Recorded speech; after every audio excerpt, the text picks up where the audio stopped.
We're going to be doing a series of events across the state called On the Road with California Humanities, and you have information about that in your, on your seats, and we will be delighted to see you as we travel across the state. But we are now very, very excited to have this wonderful panel. Housekeeping, please turn off your cell phones.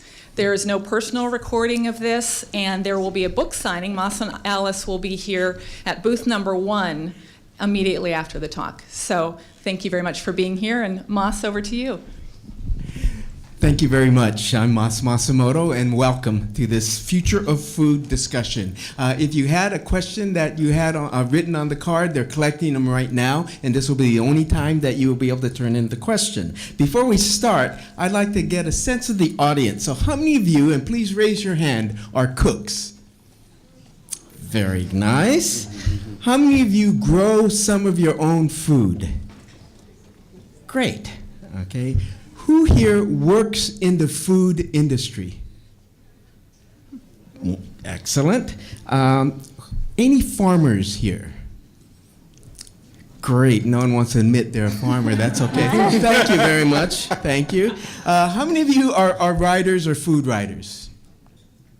Or not willing to admit you are? So, okay, that's good. How many of you think food and politics mix? Excellent. And lastly, how many of you like peaches? All right, we're done with the panel. We'll be signing you up. Again, thank you very much. And now I'd like to introduce the panel. To my left is Alice Waters, of course, the renowned chef, restaurateur. She was an early champion of organic, locally grown ingredients and pioneering the California cuisine. And to borrow a description written by our own Sarah Smith, Alice's narratives about food, the role of food, have shaped a generation and led a delicious revolution in pursuit of slow foods. Next is Jonathan Gold.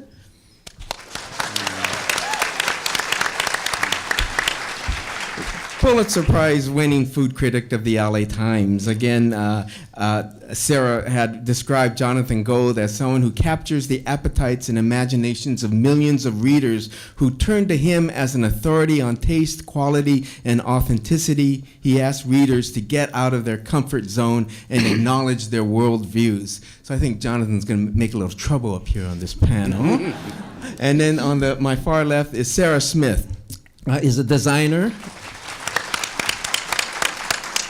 and writer who helps people imagine new stories about the future of food. And she writes, as a researcher at the Institute of the Future, a large part of my job is to tell stories. I do this by researching and writing forecasts, designing artifacts from the future, and sometimes even immersing people in experiences of what the future might hold.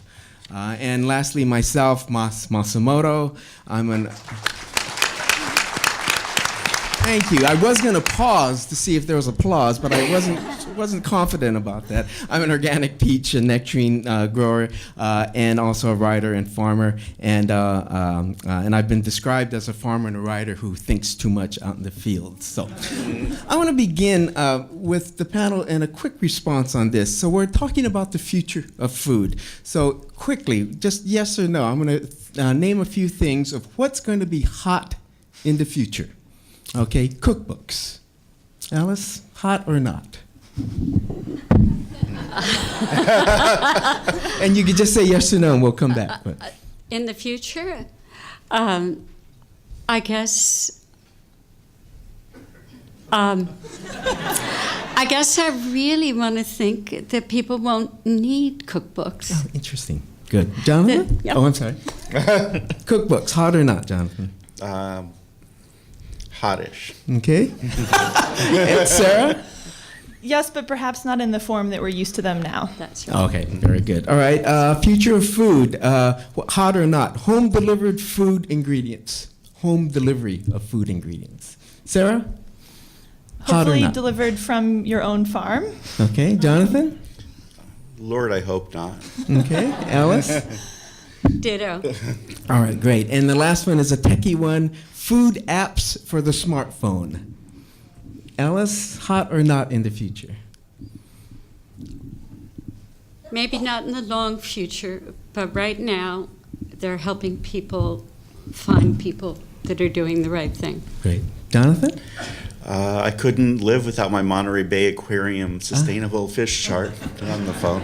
Very nice. Sarah? Yes, I think, like both of you said, there's some kind of indispensable ones out there. And I would love to think about how we move beyond the interaction of the screen to get other types of food information. Very good, very good. Now, I'm going to ask you, when you think about the future of food, what's one word that comes to your mind? And it could be a subject, it could be a topic. So what's one word that comes to your mind when I say, think about the future of food, and then explain a little bit about that? Alice? Care of the land. I think there's nothing more important than supporting people that are taking care of the land, and also doing it yourself in every way you can. And do you think that's in the immediate future, the far future? I'm talking today. Oh, wonderful. Okay. Jonathan, one word or one phrase, one idea? Diversity. And I know that's become almost a dirty word, but with the free flow of information across the world and the free flow of people also comes the free flow of cuisines, and the way that we all think about food is different in the ways that Alice says, but also in the ways that we're all exposed to so many more things than we ever have been. So when you say diversity, is it diversity of cuisines, diversity of people, diversity of... Cultural diversity, food being, of course, one of the major parts of that. Very good. Sarah? I'm going to say complex. And I've been thinking about this a lot because when I tell people that I research the future, their first question is, what is the future of food?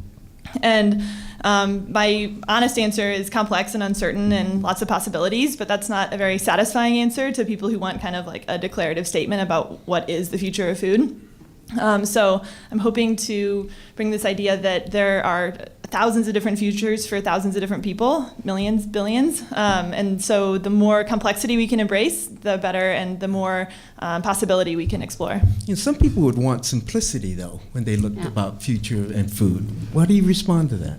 So I think at a global scale, the food system is getting more and more complex. I think in daily interactions, there certainly is tremendous value in having simple, beautiful food relationships that, like, at a local level. Do you foresee a kind of schizophrenia in terms of looking at food that's it's both complex and simple?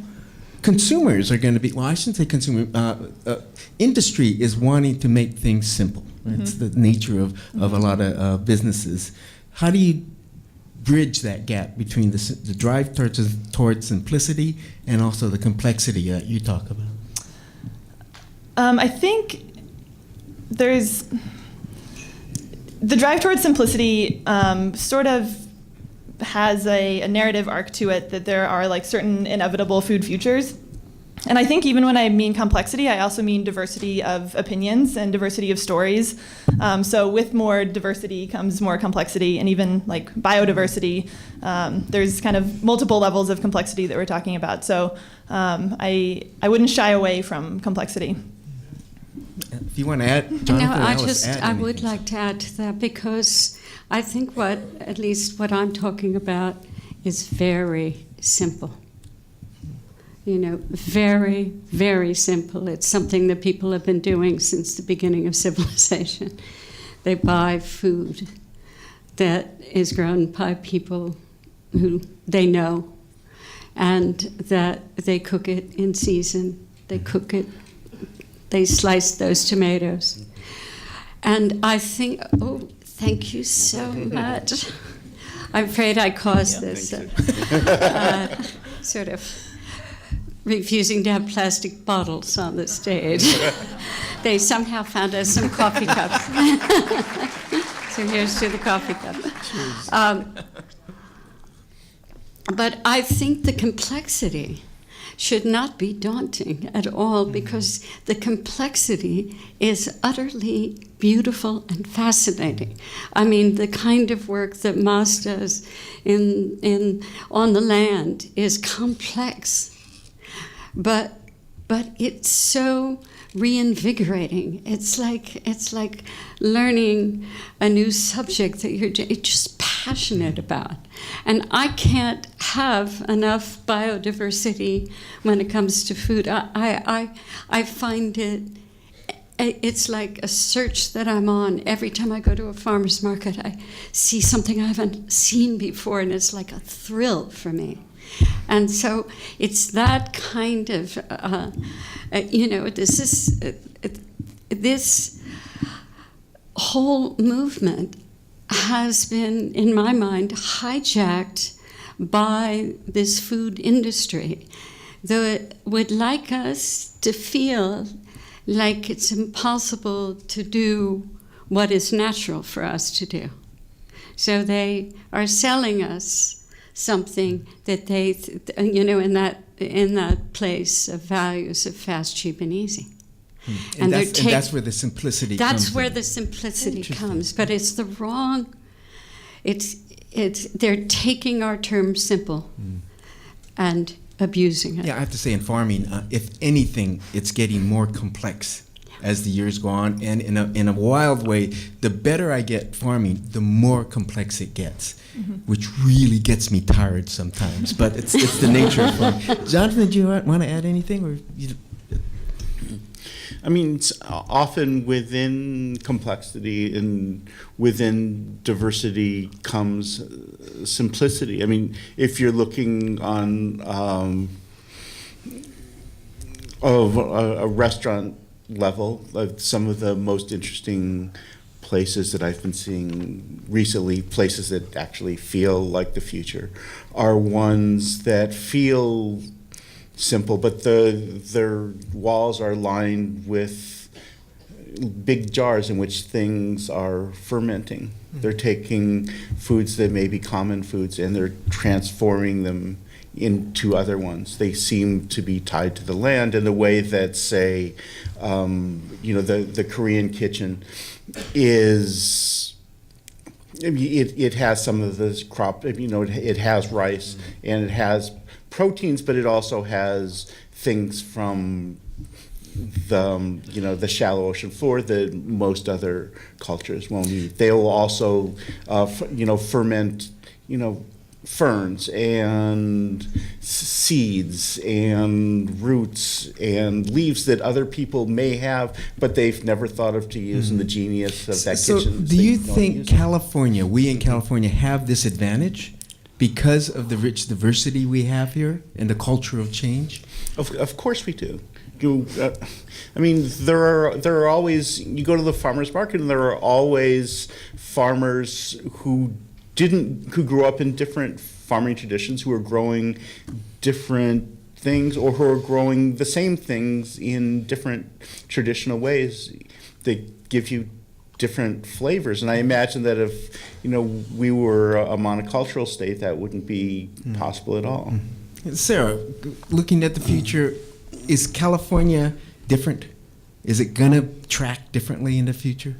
I mean, it's always been a place that has led the way in certain food movements. I think all of the food tech stuff that we're seeing right now is certainly influencing that, and that's coming from especially in the Bay Area right now. And there's, I'm sure we can get into more of how the tech culture is influencing it later. But I think that California has kind of always been at the forefront of leading food movements. I'm going to have a series of topics now, and we all don't have to answer every one. But I just want to get your comments again. Thinking about the future, what will cooking look like?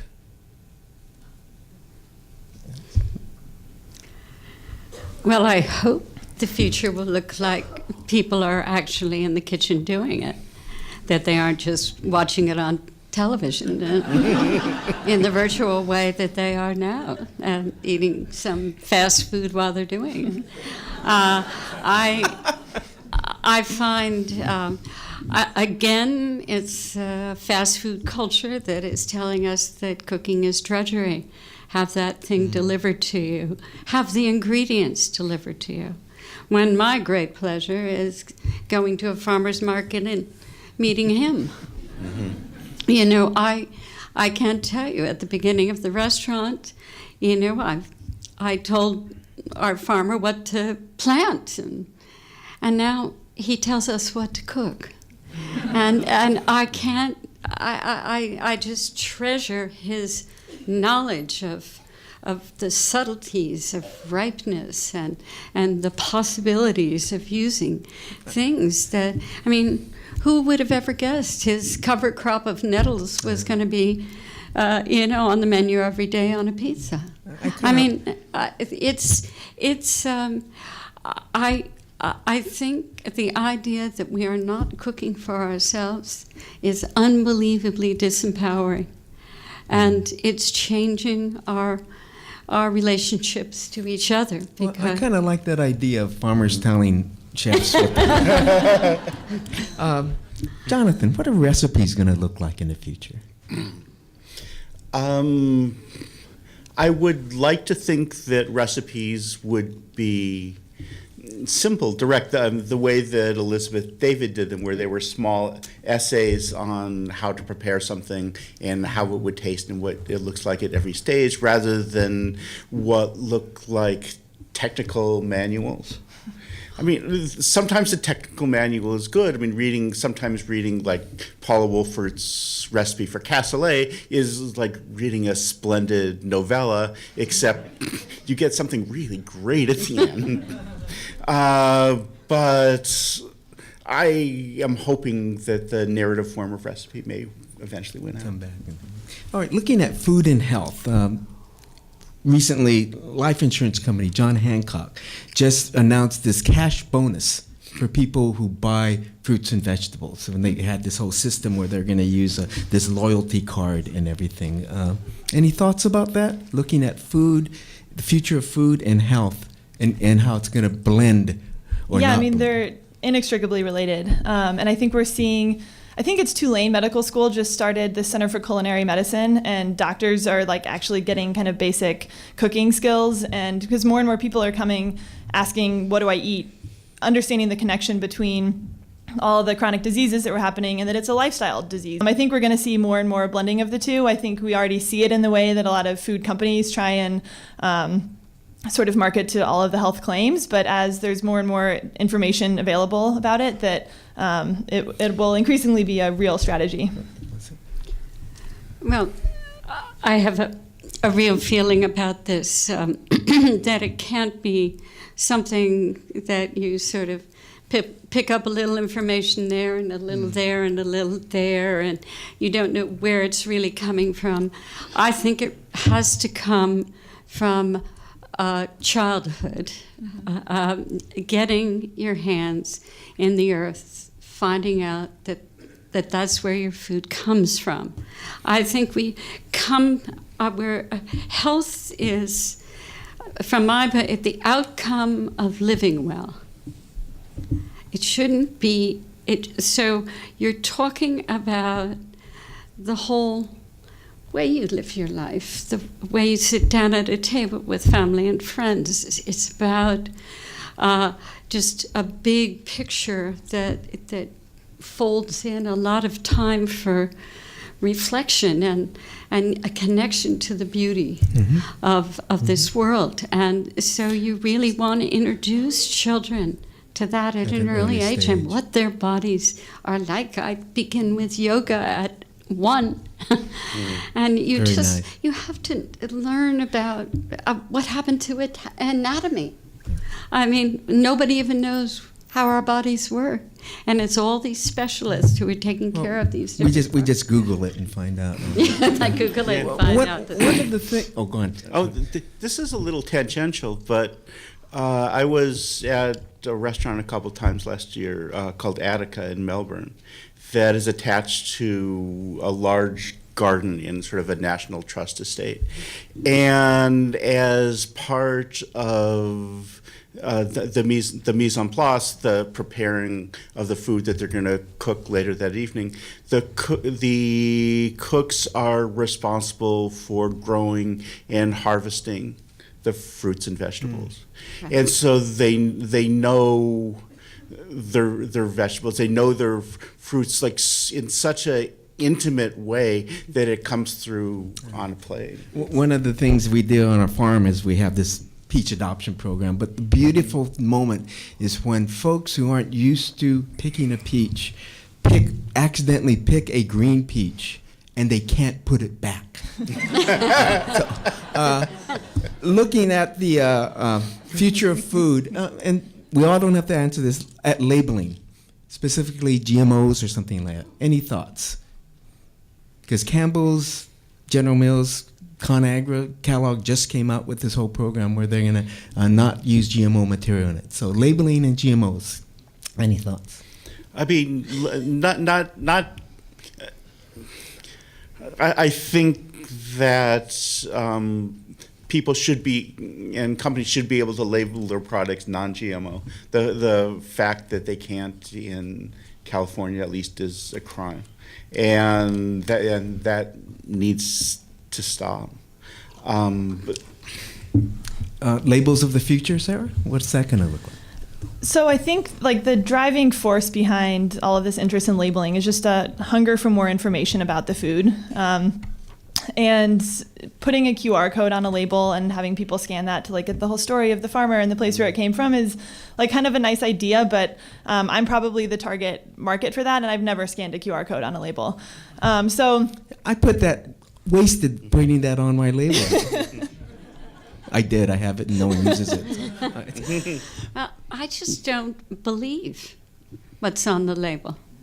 And that's the problem, because everything, you know, they say straight from the farm to the supermarket, and they have pictures of the farmer and see the chickens, and I don't believe it. And, you know, if it's grass-fed, well, it could be 2 weeks of the animal's life. 2 weeks, and it's called grass-fed. I mean, it's, I want to know, I basically want to go out to the farm and check for myself, or have my friend who's been to the farm and verify it. But it's gotten very, very confusing. And certainly, I mean, GMOs should be front and center because it wakes people up. What is that all about? So do you see, what's the role of public policy and food in the future? Anyone? well, I was actually going to respond to something Alice was saying. Please. About kind of our own ability to sense food. And we've sort of been, if you go to a grocery store and you see an apple and it's like beautiful and shiny and red, but it probably doesn't actually taste very good inside or has a terrible texture, we've sort of like lost our own ability to really know what food is good in our environment a lot of the times, because we've been very disconnected from it.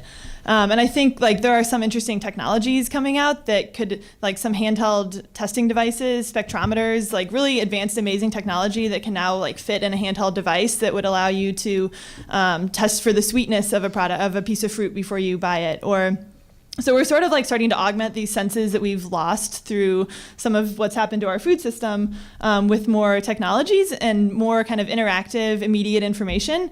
So that's kind of my other answer to the future of packaging, is just a more immediate feedback loop from the food itself as a piece of data. There is a little pushback on this, all right? Because there was this whole push to measure Brix, which is a type of sugar level in fruit. Farmers became very good at producing very sweet fruit, and it went to a lot of the white flesh.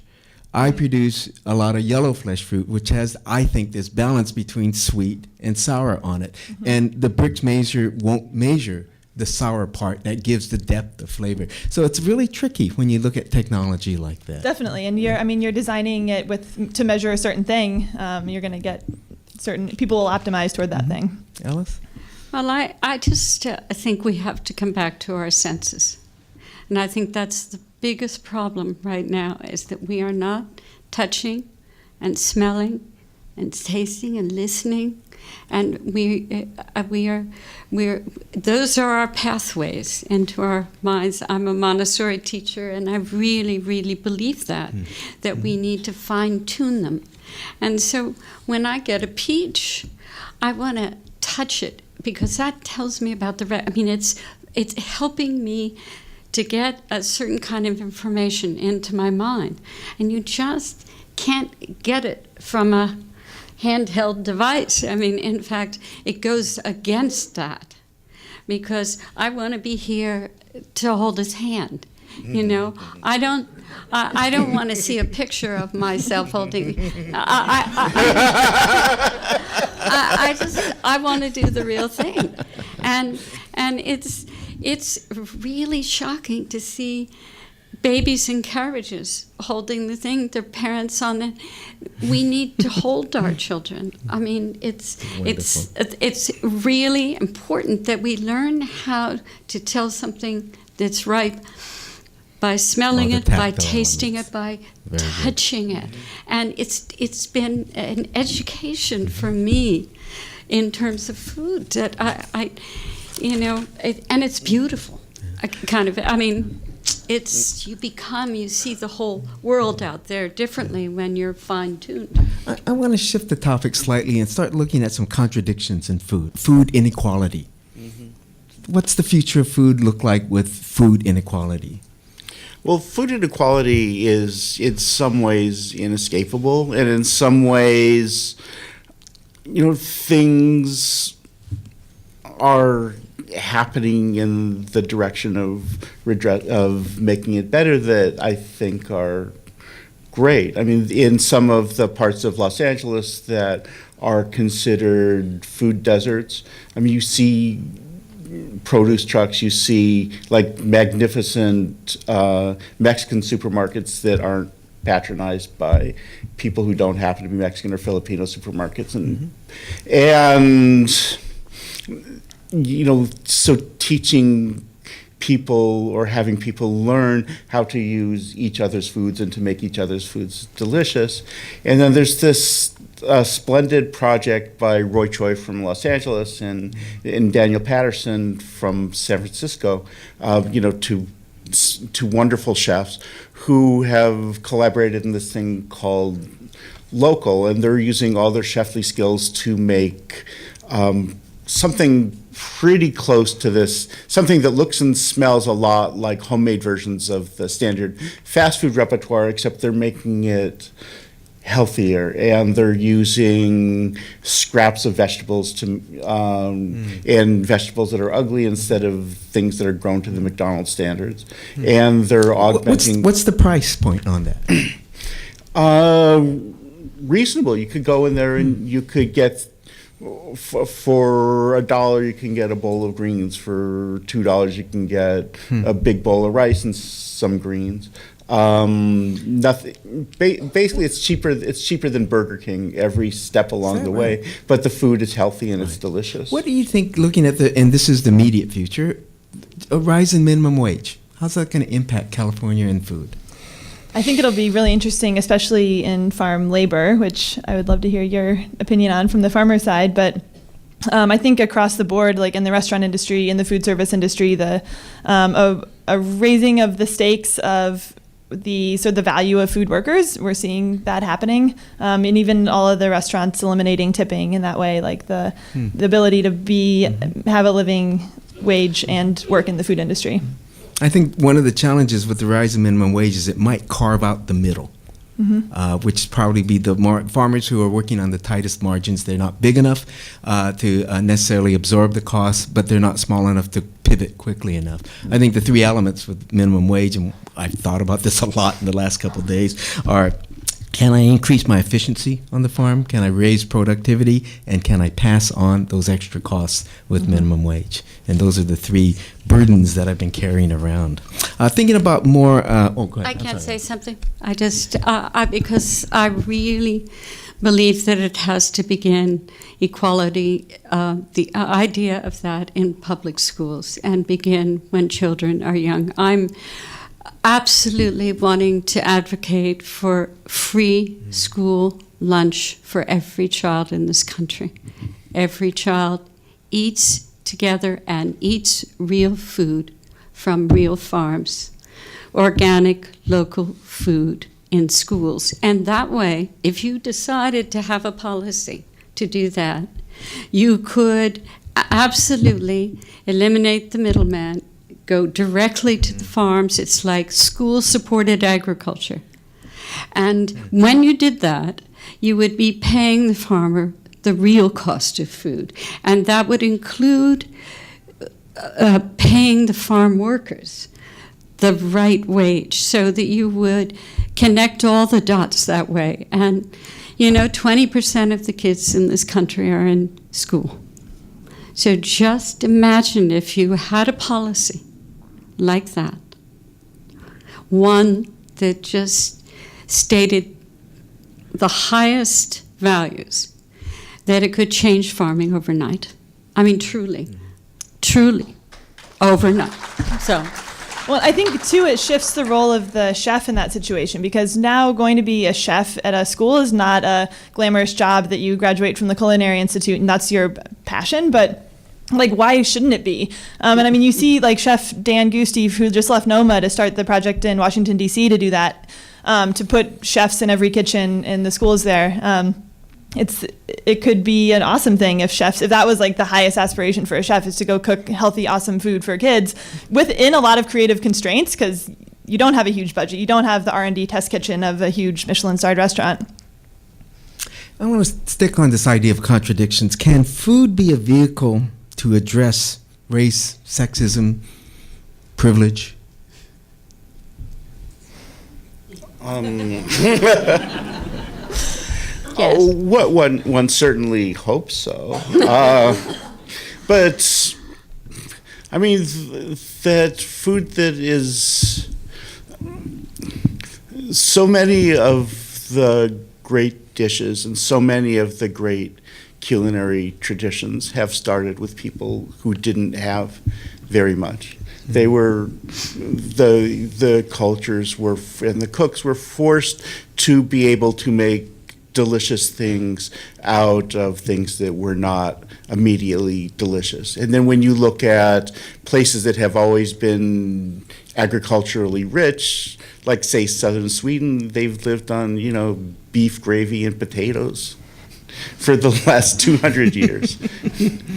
Yeah, but historically, food, especially from the farming side, has been tough for women. What's the future of women in food?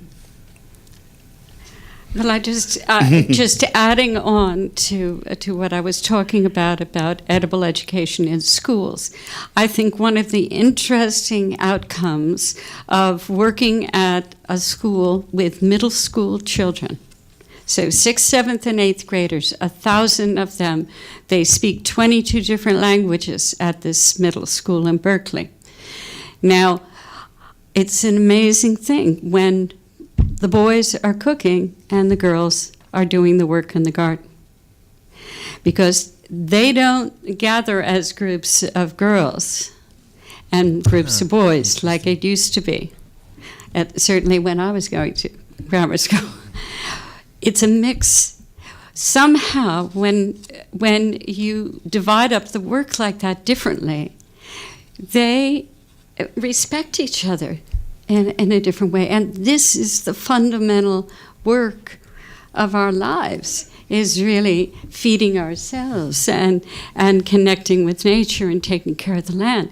But it's like the boys are doing women's work and vice versa.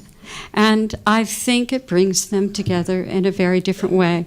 And that's the beauty also of the table, that I love to see young men, with children, taking care of the children while the women are working.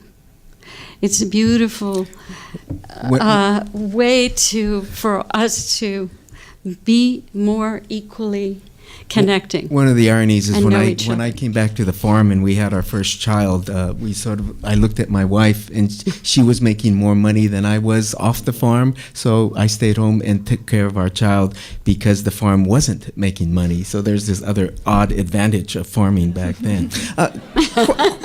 Oh, and now your daughter's taking over the farm, right? Yeah, now she's taking Taking over. over the A farm. question about ethnic foods and cultural appropriation. There's been some pushback about that. Any thoughts? Well, I mean, I don't use the term ethnic because using the word ethnic implies that you're talking about an other, and that you're in a superior position looking on one that is other. And I don't like that at all. But there have been a lot of questions about cultural appropriation in cooking lately. One that's often brought up is a very good, talented chef who doesn't happen to be, who's white, but who spends a lot of time in Thailand and brings back dishes from northern Thailand that's sort of carefully preserved as if they had been, souvenirs he had wrapped in handkerchiefs and tucked into his pocket.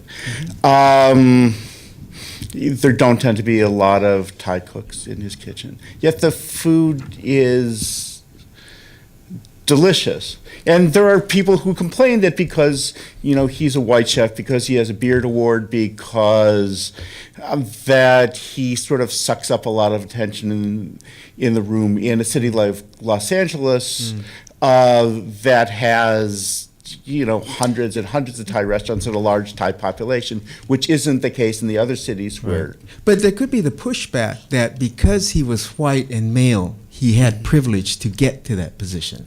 Any thoughts? Well, yeah, of course he did. And, it's... If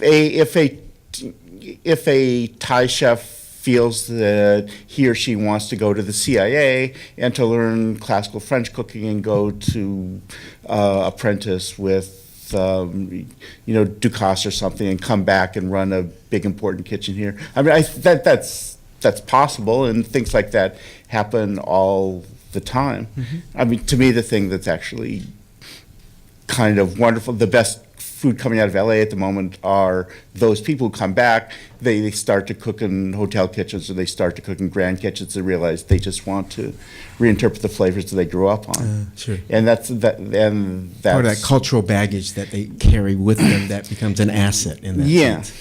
But there is white males being the dominant culture at the moment, it's probably right to be suspect when they embrace a culture as their own. Alice, you went through a lot as a pioneer, as a woman in the field of food. Any thoughts about looking at the future in women in food?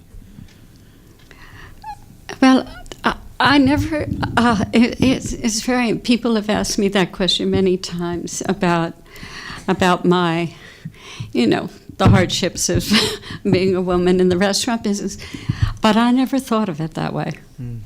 I was part of a counterculture movement, which I know is happening right now, and I didn't feel like it was, I really didn't feel like it was about men and women and what they could do. I think we were all just encouraged to do whatever it was, and we would be supported if it was good. And I have always felt like there needed to be this great balance between men and women in the kitchen, different ideas, and that we could collaborate and make something that was greater than the sum of the parts. And so I think it's very hard to take care of children when you're in the restaurant business. Very hard, because you're working at night, you're working when everybody's home and eating dinner or eating lunch. And so you really have to think about that. And we have, as a restaurant, thought about it a lot ever since I had a kid. And we decided that instead of having one chef, that we would have two chefs. 2 chefs for the cafe and 2 chefs for downstairs. They would work 3 days each, have 2 days off, and they'd be paid for 5. And so that's how it works at the restaurant. Now, we also mix up the shifts all the time, so you can work daytime shifts. You could even work a Sunday shift if you have kids. We even have somebody who's sharing one job, and it could be either one of them, depending on who wanted to stay home and take care of the kids. Alice, I think I want to work for you. So You're hired. I want to shift gears totally now. All right, the audience has written these questions, short questions, and we're going to have some readers. My wife and Julie are going to read them, and we're going to answer them in 20 seconds. All right, and we all don't have to answer them or whatever we want to do. And if you go longer than 20 seconds, I have my little. All right.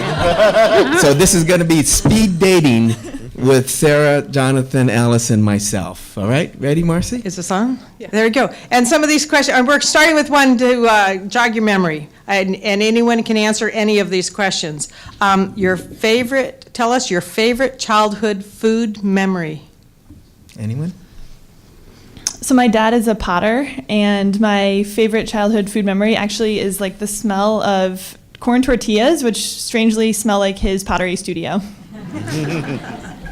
Peaches, peaches, peaches. Julie, next. So we're switching gears to the future here. Do any foods risk going extinct due to environmental changes? Bluefin tuna.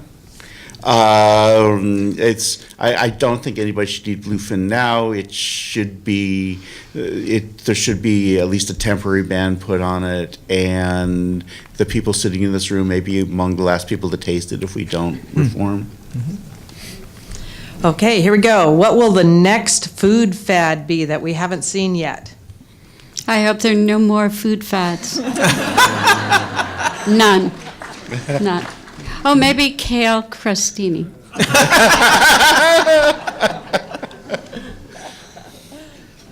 Okay, I'm going to actually call out the author of this question. It's Violet, aged 11. Thank you, Violet. What's the next step for California agriculture? Getting young people into food. I think actually the role of diversity and transformation is right around the corner, because the aging population of farmers, mainly white, is going to shift, and there's going to be this radical change, and it may be a polarizing change of big versus small. What are the alternatives to bottled water for those of us whose water is polluted? Ooh. Donna? Brita filters? I don't. Well, I think that's where technology can really help us. And people who have that big ecological picture in their minds can really help us. But we know that it's been the big, gigantic companies that have bought up all of the watersheds around our pure water, around the world, really around the world. And I think, it's like good food should be a right and not a privilege, and to have to pay for water or for clean water is a crime. I'm going to follow up on that. Speaking about water, I don't know that we've talked about the drought. What's the future of California water? Don't look at me. It's all about location. Example, this El Nino, Northern California, good water. Southern California, not. In the valley, the drought has hit our farms. It's all about location. If you had good groundwater underneath your farm, you're going to be okay. But other parts historically had bad water. They're going to be in trouble. All right, here's a fun fact question. Your all-time favorite ingredient? Let's each do that one. Sarah? I think miso paste. Oh, very nice. Jonathan? Potatoes. He's a white guy, that's why. I have to say garlic, but maybe olive oil. I have to say peaches that when I was a little kid, I was kind of fat, And when I would eat peaches, they drooled down, and I had these stains right here on every T-shirt that I had. Okay, speaking of tree fruit, this person has a rush of apricots on her tree, or his tree. I'm not this. How can I share them other than with my neighbors? Or you could put zucchini or whatever, people that have something in their yard or their garden. I think some of these coordination technologies enable you to connect with networks to share your food amazingly. There's websites, open source websites you can go, and if you have extra food, if you have excess food, share it there. There's people who are doing amazing work with food waste. You could get it to them to make sure that it's not wasted, but there is a possibility like never before to connect with people who beyond just your friends and family. Just bring it to Chez Penny's. Very nice. Oh, and the other one is the art of preserves. Yeah. It's this wonderful way of, I could actually, never mind, preserves. All right, what is your biggest beef with the state of the fast food industry today? 20 seconds, Alice. Lying. No, not telling the truth. Very good. Not being honest. Deception. Also doesn't taste very good. It's pretty short-sighted. Okay, what cuisines or foods do you feel are underrepresented in dialogues about food? Eastern European and Russian probably. Everybody talks about Asia and everybody talks about Latin America, and sort of those agricultural systems in cold weather agricultural systems don't get talked about nearly as much. Very nice. Well, I think the Middle Eastern, I'm looking to the Middle East and particularly to India for our school lunch, to Asia as well. But those two countries, areas, have food that is nutritious, delicious, wholesome, and loved by children. Loved by children. Tabbouleh salad and a pita bread. Yogurt. Delicious. I think fermentation. True. That too. So it is an election year. Oh. What one action could the next president take to positively impact America's diet? This one's yours. Well,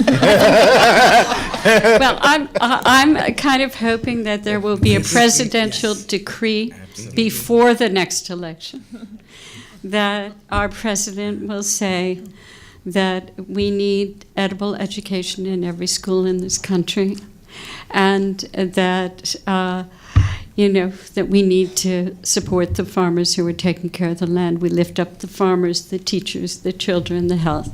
And he just needs to say that, like Kennedy did way back in the 60s around physical education. He didn't put money to it. He just said it. But if we don't have a food policy, a really wonderful food policy, I just despair. This is the 50th anniversary of the National Endowment for the Arts, and I would like to see the culinary arts as part of art. And one more question. Hey, I got applause. We are down to two. If not the humanities. So a follow-up to that is, can good eating habits be legislated? Well, yes. Yeah, I dare say yes. And we have been legislating them in the school lunch program forever. Great. But can they be legislated well? That's really the question. And I think we have to really go back deeply into the consequences of eating food that's not good for us. And I think we need to find the real cause. And we'll do one more question. And if you have a question, we have about 5 or 10 minutes. Go to the mic. So one more question. So this is related as well. What trend or discussion do you see that gives you hope for the future of access to healthy, sustainable food? Maybe we could all answer this one. Trends that we see. So I think the move towards more open source and more open sharing of everything, be it open agriculture data, open sharing of actual food, but there's a trend towards building community around food and sharing it in a really open way. Jonathan? And I think the trend towards looking for the foods and the foodways of other cultures as a possible part of our diet is vitally important, and one that I see continuing. Alice? Well, I think the most hopeful thing that's happened at the Edible Schoolyard is that we're trying to imagine school lunch as an academic subject. So we're making placemats that connect to the food that the children would be eating. And so if they're studying the Silk Road in a history class, it will be a whole story of the Silk Road on the placemat, and then they will eat the food from that place. And the class will be taking place actually in the cafeteria. And so it will take academic minutes, will allow academic minutes to fill out a real school lunch for them. But it's very exciting to see the possibilities of studying food from around the world that way. I mean, it's so beautiful to see a map of India when you're eating your dal. Or even when you're studying the agriculture of California and your placemat has on it 20 different kinds of peach trees. So you learn the names of the Fay Alberta and the Suncrest. And you sort of eat those ideas osmosis. And it's such a beautiful thought. It used to be that way. We used to have tablecloths that had maps on them and flowers and our state flowers and birds. Our tablecloth has wonderful stains on it. And I think my trend, I'd love to see more storytelling. Oh, yes. All right, so, okay. Can I add on to that? I mean, I think another trend that I'm hopeful for is just the number of people thinking about the future of food. All of you guys came here because you're interested in that topic. Right. I've been invited to conferences like all over the country, all over the world. In the last really year, it's picked up incredible momentum. And the fact that there's so much excitement and energy around the future is amazing. And we want as many people as possible telling stories about the future. So it comes back to storytelling, but the diversity of voices that we have as part of that conversation will only make it a more resilient and more diverse and awesome future for food. And one thing, if I could add, I think we're in a wonderful age where we're having new technologies tell the story of food. Mm-hmm. Not only social media, Jonathan's into film. There's going to be a documentary on PBS about our farm in May too, and I think those kind of stories have new adventures. So we'll take some quick questions, but you can make it quick, and we'll try to make one answers. issue hasn't been mentioned: animal welfare, factory farming, steroids, antibiotics, animals, what you eat, how they're killed, how they're treated.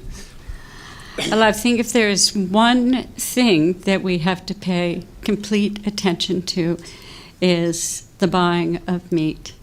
That if one thing that we decide it's either organic, because we have standards for that right now that are pretty good standards, and if it's not, we don't buy it. So Maz and I are making these artifacts from the future, and one of the favorite ones that we've made is actually a butcher case from 2025. So you imagine you walk into the store and it kind of looks like a regular butcher case, but the assortment of things in there are a little different than what we have today. And it ranges everything from like in vitro lab-grown meat, which is happening pretty rapidly, to more holistic, managed grassland grazing, to roadkill. Do you have a 3D printer in there? I don't, although I had an interesting virtual reality dining experience yesterday with some potentially 3D printed food substances. All right, that could be a whole nother. I'll leave it at that. Next question.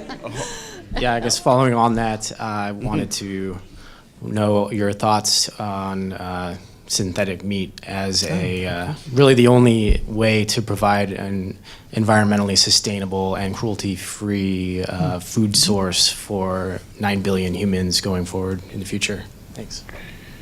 From what I've heard, it just tastes dreadful.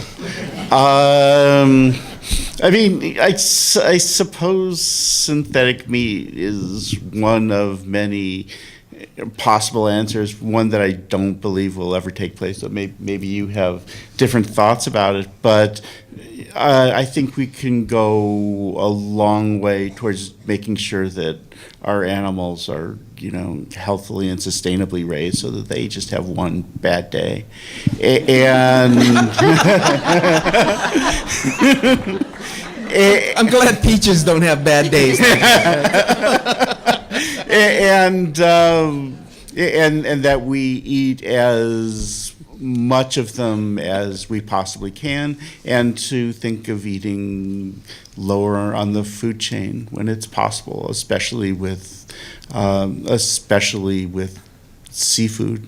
I mean, you eat like the rest of the world. Use a little bit as a condiment rather than having a giant slab of something on a plate. Mm-hmm. So I've tasted in vitro grown egg, and I think, meat has a long ways to go. There's some complexities of fat and stuff beyond just protein. Right now they're basically just growing protein in a matrix, but I think part of it they're having a big issue with how do you talk about this. There's already so much polarization around GM foods, like where does synthetic biology fit into that? And it's, I think as more people are doing it and there's more exposure to it, the scientific literacy around it will grow.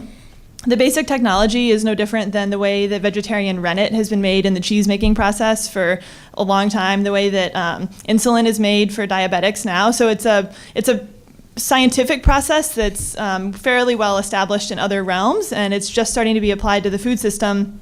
And I think there is some caution to not doing it too quickly, to really understanding the implications and sort of playing out the possible effects of what it could be. But and I don't think it's an either or. I think that we'll certainly should still be, when we do raise real animals, we should be focusing on doing it in a nicer way. Let's see if we could squeeze in the last two questions. Quick question, quick answer. Quick. With regard to storytelling and sustainability, which Ms. Smith, Ms. Walker mentioned, the last two stories I saw were City of Gold and Cowspiracy. That second movie touched on something that Jonathan Gold just said, the idea that if meat contained all the costs that raising it sustainably really bring on, if the hidden subsidies were taken out, in order to feed 9 billion people, we'd get about an ounce a day of meat or dairy product. So the idea of it being a flavoring agent. So the question is? The question is the idea of it being a flavoring agent, which Jonathan Gold just brought up, rather than. Okay, Jonathan, your thoughts on that? Does that make sense to what you've already said? That fits right in. Yeah, I would find it hard to be a vegetarian. I think I would find it easier to be a vegetarian if I were allowed guanciale. All right, last question. Oh, great. Thanks. I'm curious, what values would you hope that we all bring to our future choices with food?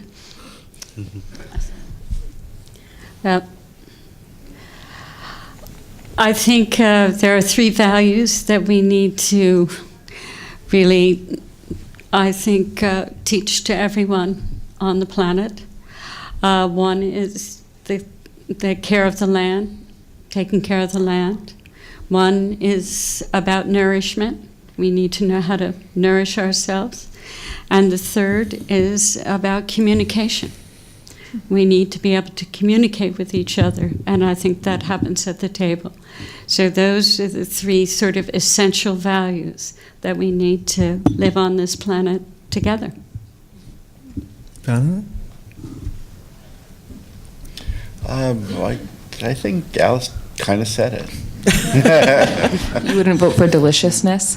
Yeah, I would say deliciousness and pleasure. That's the value that comes with sustainability. Sarah? I would say pleasure, which is one that I've certainly learned from your work, Alice. And I think that there's a resistance to pleasure, this feeling that it's like overly indulgent. And I very much believe that we all should have more pleasurable food experiences. I also would add foresight. I wouldn't be doing my job if I didn't say that. But to be able to really think about the future implications of what you're doing. And part of what we do at Institute for the Future is try and help people systematically think about the future. And so being able to do that, we eat every single day. I mean, that's a very immediate choice that we get to make that has a big impact on our food system. And I would add, I think, a sense of history and a sense of place. I want to thank Julie and Cal Humanities for bringing us together. I want a big thank you to Sarah, Jonathan, Ellis for being part of this panel, and thank all of you for attending this. Thank you.